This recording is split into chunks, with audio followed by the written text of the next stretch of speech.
Estamos de volta com Roda de Mulheres e no programa de hoje falando sobre relacionamentos abusivos. No bloco anterior, nós estávamos falando sobre essa questão das mulheres que elas não conseguem se separar dos seus agressores e tem toda uma questão emocional aí, né? Eu gostaria que você falasse mais sobre esse assunto.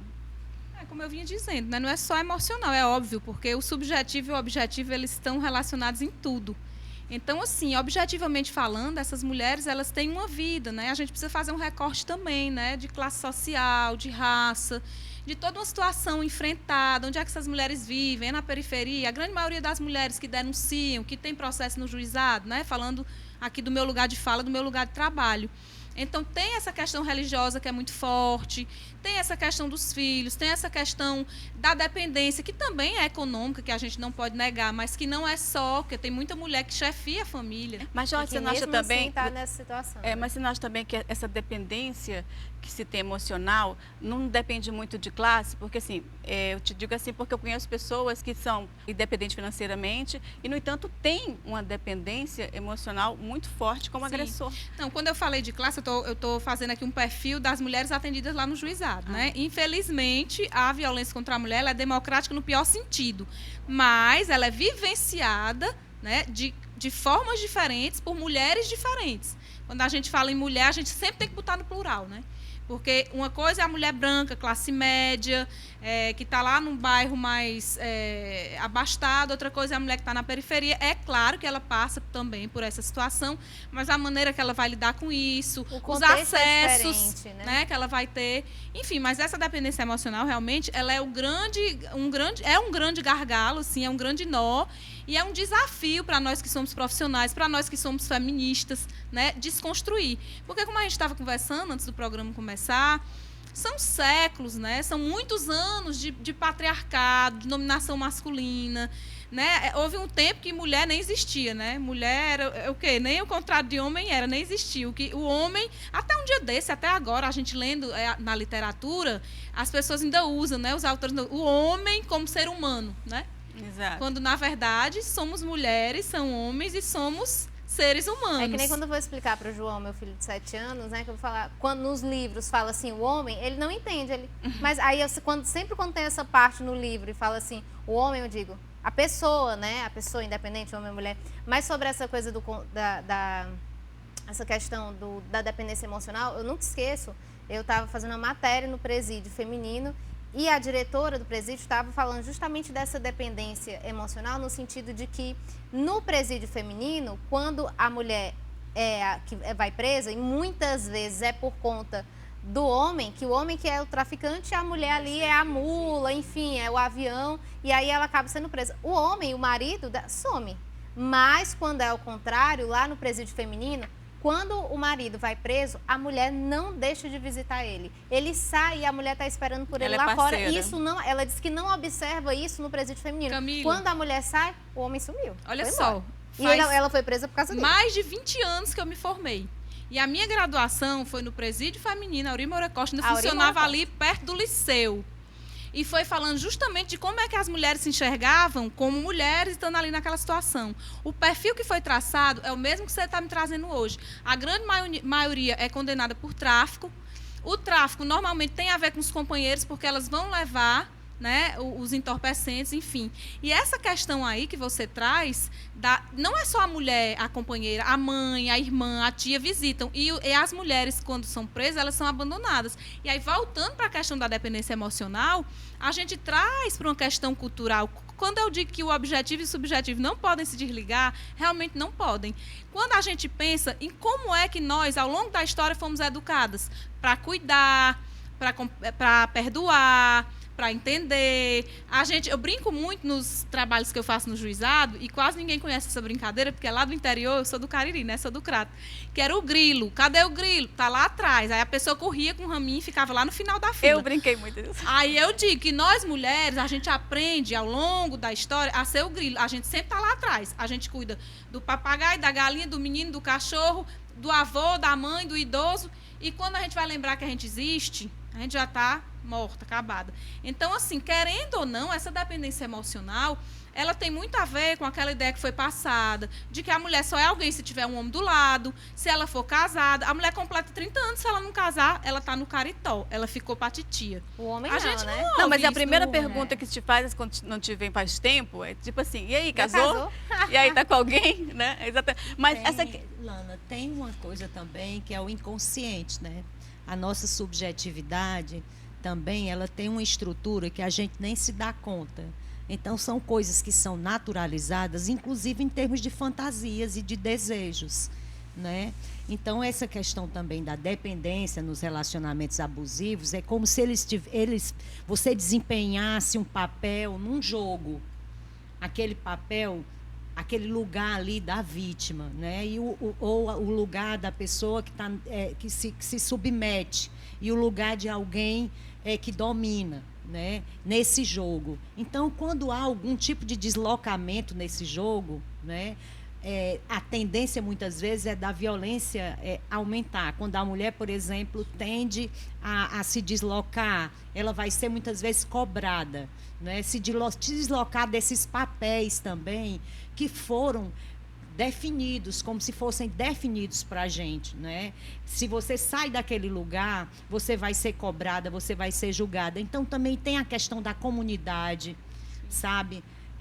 A vergonha de se separar, a vergonha de ser taxada como uma mulher que está sozinha, a situação econômica também, muitas vezes, não é? Porque se sozinha, como é que se diz? Se às vezes com ele está difícil, a pessoa pensa, imagine eu sozinha. Então, assim, é um complexo de situações e ainda tem uma questão mesmo da subjetividade. Não é só também isso questão econômica, não, porque tem muitas mulheres que têm posições de poder, que têm condições econômicas e tudo, e são dependentes, se cria uma relação de dependência e codependência.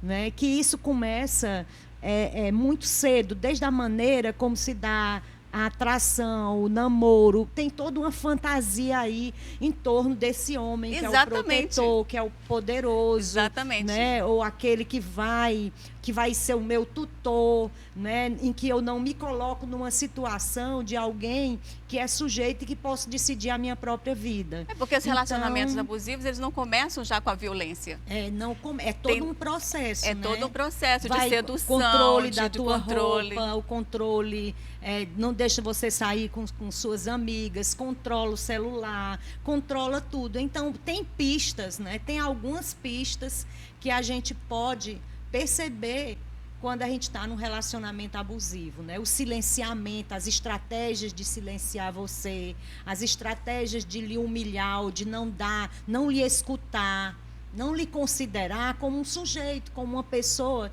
de igual para igual. E dentro né? desse contexto da pandemia, né? Eu lembro que a gente fez uma live na TV Ceará sobre isso com a Daciane, da Casa da Mulher Brasileira. E ela trouxe um dado que eu achei interessante, né?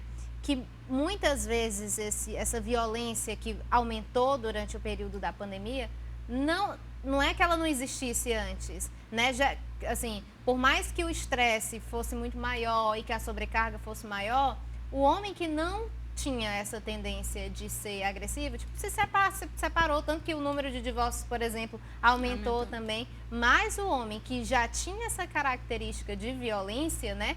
E aí, durante o período de isolamento social, que teve uma carga de estresse muito maior, né? As pessoas estavam em muito maiores conflitos. Teve o problema do álcool também, que se somou a isso, né? Que as pessoas passaram a beber muito mais no período de isolamento social. E aí, juntou tudo isso, deu essa soma, a matemática bateu dessa maneira, aumentando o número de casos de violência. Agora, para você conseguir sair, superar esse momento, eu preciso também de sororidade, de uma corrente de amigos, de pessoas que possam...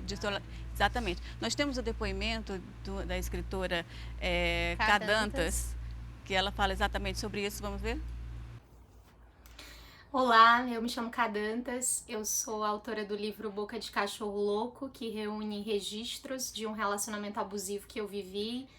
É uma obra autobiográfica que foi escrita quando eu estava vivendo esse relacionamento abusivo. Então eu posso afirmar sem sombra de dúvidas que escrever foi um dos processos cruciais para que eu conseguisse lidar com a minha dor, lidar com a minha situação de violência e para que eu conseguisse sobreviver a ela também, mas não apenas escrever, né?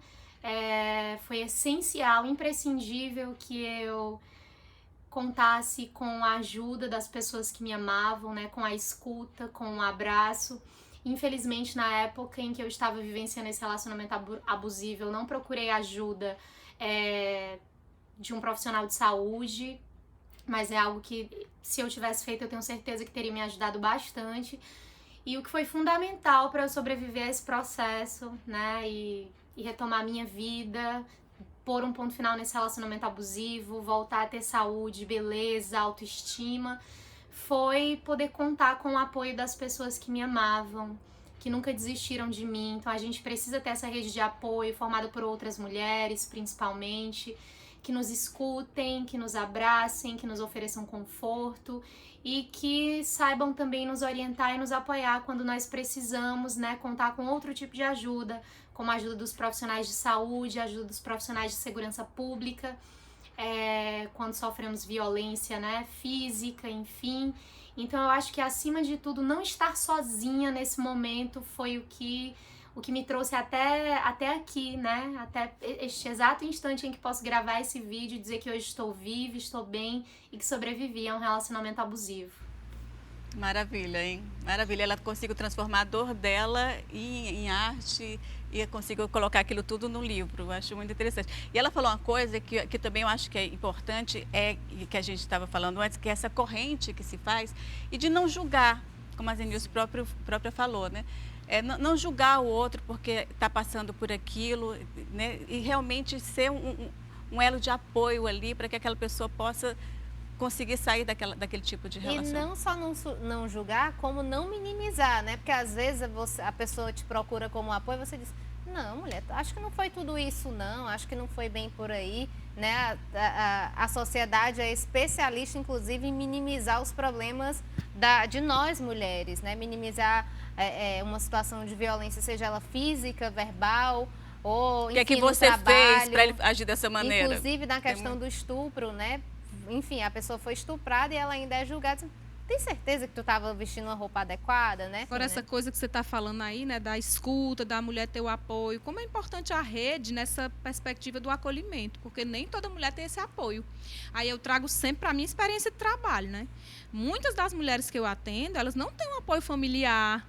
Muitas vezes a própria mãe diz que ela tem que ficar com ele mesmo, porque é aquele ditado de ruim com ele, pior sem ele. Então, assim, é muito importante que essa mulher ela tenha, claro, a família, os amigos, mas esse apoio da rede, né, da política pública. Até porque precisa de uma escuta, e essa escuta é uma escuta profissional, né? Profissionais treinados, né, para fazer essa escuta, porque para você romper com essa situação, é como a psicóloga falou, né? Para você romper com essa situação é preciso um trabalho, é preciso que seja feito um trabalho, né? Um trabalho interno também, né? Você se deslocar daquela posição de vítima, de uma situação de submissão, né? Como é que você se colocar na posição de sujeito, né? Sair dessa situação de dependência emocional. Então, não é fácil sair de uma situação dessa. É preciso um trabalho emocional. Por isso que precisa dos profissionais, né, que fazem essa escuta, para você ir, como mulher, você ir elaborando isso, para que você não... mais na frente, você não acabe se envolvendo novamente numa outra situação, porque às vezes tem ciclos, né? Tem ciclos que se repetem, você sai de uma situação, padrões que se repetem e que tem a ver com a história de vida. Tem a ver com a história de vida de cada um. Da mulher brasileira é tão importante, né? E a gente fez uma série aqui na TV Ceará, e a personagem, que foi uma das personagens do VT, que era sobre violência contra a mulher, ela falou justamente isso. Ela foi abusada quando era criança pelo padrasto, então parece que o agressor, ele identifica essa fragilidade, né? Porque ela disse que foi abusada pelo padrasto quando era criança, e o marido dela, que foi muito jovem, inclusive, que ela casou para sair de casa, com 15 anos, o marido dela, quando ela casou, era outro abusador. Quer dizer, Então, inclusive, lá na Casa da Mulher Brasileira, o promotor falou, né, que é como se o agressor conseguisse identificar também essa fragilidade da mulher que já foi abusada, ela já tem ali como se fosse uma aura de fragilidade, onde ele sabe que ele vai conseguir dominar, né? Inclusive, a situação de violência foi tão grande durante mais de 10 anos, só depois de 10 anos que ela decidiu denunciar e depois de uma fuga que ela fugiu pelo telhado de casa, né? Ou seja, foi um ciclo que se repetiu e drasticamente. Mas assim. é sempre importante, fica a dica, né?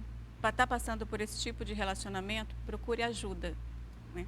Procure um acolhimento, procure ajuda. Não se sinta pequena, a culpa não é sua, né? E você vai sempre encontrar uma saída para isso. A gente volta no próximo bloco.